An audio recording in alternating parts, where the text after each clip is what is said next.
Uh, Indeed, welcome back. So, we talked about banking somewhere as we're opening. Adara, don't laugh now. Well, we're looking at Skye Bank now, Polaris Bank. The Central Bank of Nigeria revoked the Skye Bank's operating license. The Nigeria Deposit Insurance Corporation, NDIC, created a bridge bank named Polaris Bank to assume assets and liabilities of Skye Bank.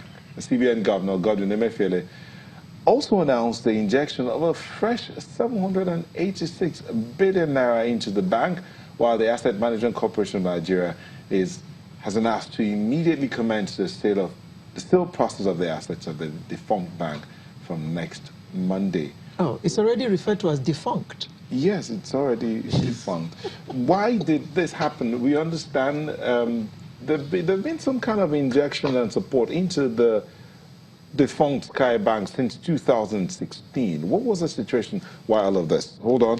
We have in the studio to help us understand the situation and what's happening, Abdulhai Ahmad, Director of Banking Supervision of the Central Bank of Nigeria. Thank you for joining us. Thank you. Also here is Isaac Okorafor, Director of Corporate Communications of CBN. Thank you for joining us. I'm delighted to be here. Welcome. Okay, so let me start with you, Mr. Ahmad. So since 2016, there's been that issue with defunct Skye Bank, and it took 2 years for this final decision. Why? Okay, so in 2016, the Central Bank of Nigeria intervened in Skye Bank, essentially to stabilize the institution, make sure that the liquidity hemorrhage that was going on in the institution was curtailed and addressed, to build confidence, that's public confidence in the institution. And so what happened was that there was liquidity support by the Central Bank of Nigeria, and that ensured that the institution continued as a going concern, and that it was doing banking business as normal. But the main issue of recapitalization, the main issue of the bank came out from the status of being technically insolvent and critically illiquid. Apart from the issue of liquidity, had remained. Okay. Yes. So in spite of central bank's intervention, things didn't improve? They did improve. You never went to Skye Bank and it was not paying customers, it was not meeting customer obligations. If Central Bank had not intervened, Skye Bank wouldn't have been able to meet customer obligations. So it was a question of the recapitalization. That was it was a main question of recapitalization. So in terms of operations, there was no problem as regards operational capacity? Well, in the sense that the management had to be changed and to stabilize the institution. Because if the former management had been left, probably, despite the liquidity support that Central Bank was providing, the institution may still have not have. Sorry, the management was changed in 2016 or yes. in 2016? Okay. Mr. Okorafor, yes. Now the license is suspended, apparently because even with that change in 2016, there were still some issues, right? Yes. Yeah. But then the management that was there in that was put in 2016, yes, is still left there. Yes. Even though the license was suspended. Yes. Does it mean that they don't have questions to answer as regards this current situation? No. Well, I want to say that the management that is still there now did very well. They came in 2016. Like the Director of Banking Supervision has said, they have been able to curtail the hemorrhage.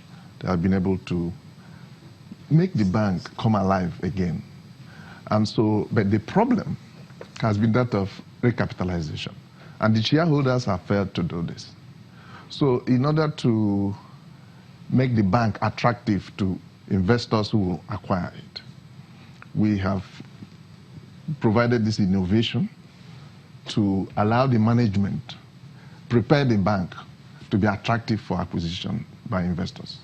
Okay. That's basically what we've done. Okay. Now, I just want you to explain this clearly for the benefit of us lay people. Yes. You asked the bank to recapitalize. Yes. Would you happen to know the reason why they were unable to do that? Now, there may be several reasons. Maybe people don't have money again to put in there. And so on and so forth. But basically, the problem of the defunct Skye Bank had nothing to do with this present management that is there. Okay. It had to do with several legacy issues, corporate governance issues, which led to our intervention in 2016. Okay. Removed that management and put in a new one. Okay. And the objective then was to do exactly what this management has done. Okay. Stabilize the bank, stop the run on the bank, and then begin to re-engineer the bank for possible acquisition. And at this stage, now that we have given the former owners of that bank enough time to bring in fresh capital, and they have failed to do that, I think to secure jobs, to protect depositors, we have come with this innovation.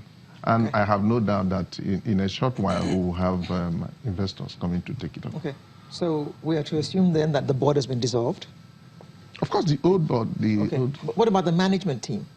Are they still in place? The management team that we put in 2016 is still there. Is going to run Polaris Bank. Okay. And all the depositors remain depositors of Polaris Bank. And their monies remain safe. Their That's the most important part. All their deposits are safe.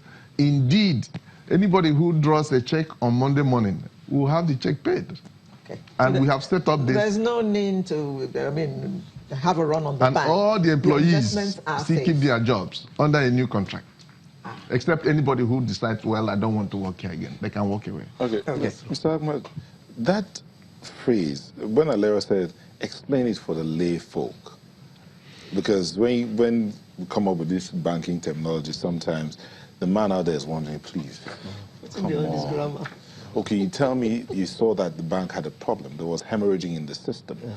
Bad loans and all of that was happening, and they were not doing anything about it. You changed the manager in 2016, but still the bank couldn't recapitalize. Yeah.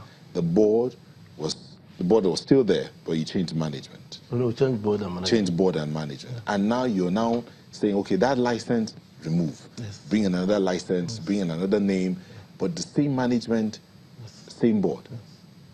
How would that change the mindset of the man you're expecting to come in here? Okay, so the interim management that was put by Central Bank in 2016, and don't forget where, like Central Bank appointees, they are brought in by Central Bank.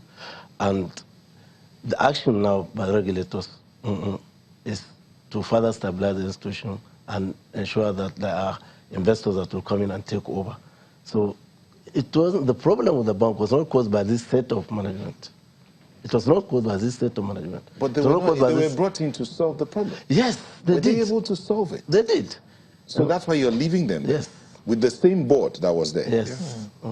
The previous law have been removed. But you think the new investors, seeing that in 2 years these guys were able to do that, but still you went ahead to change the name, they'll be happy to come in with this? Yeah.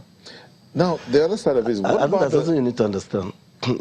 I'm coming before you let me understand this. There is the other side of financial results. Okay. But did you release that? The result of financial results. The result of Skye Bank. The outside accounts of Skye Bank. It will be released. When would it be released? Okay, now whenever the new management of the bank, which are the former management, now don't forget you are now dealing with a new institution. You are dealing with an institution that is now recapitalized, an institution that is now very liquid, an institution that can compete with any other institution in the Nigerian banking space. So this is an institution that can easily bring out its result when it is due for that. You're not talking of Skye Bank anymore. Okay. We're talking about Polaris Bank. You're talking of Polaris Bank now. Okay, so now the new 786 billion was just injected to recapitalize the bank. So in 2016, how much did CBN invest in old Skye Bank? CBN did not invest anything. What CBN did in 2016 was provide liquidity support, was provide financial accommodation to stabilize the liquidity hemorrhage that was in the system. To the tune of?